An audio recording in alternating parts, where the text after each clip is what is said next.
Okay.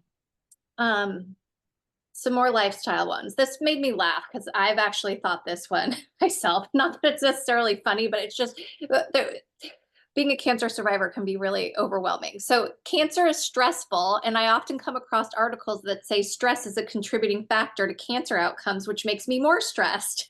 What is the actual connection between cancer progressing and stress? Yeah, so this is a great question. And it's true, right? Of course, you're reading this and you're already stressed and you're like, well, I give up, right? What can you do?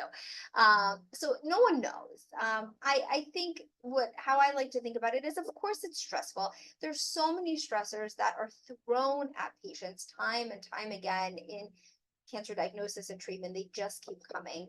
And you can't control those stressors. You just can't, right? I mean, you have zero control over that. But what we can try to control is the response to stressors, and how do we do that? And some of those things are leaning into those healthy habits, and ways to cope with mental health. And there are great tools for that. And we talk a lot about making sure that you are taking care of your mental health, whether that be through seeing a therapist, whether that be through support groups, medications, journaling, meditation, ways that, I always talk to patients of what's in your toolkit about coping with these things. The data really isn't great. We don't have any real good data that, stress causes breast cancer recurrence or progression. We just don't. It's been a big topic that's talked about, but I think a lot of stress, can it lead to inflammation in the body? And I think part of it is too, is if we're very stressed, does it lead to unhealthier habits, right? Which we know can play a role. But I want to be very, very clear that there is not one thing that will cause a recurrence.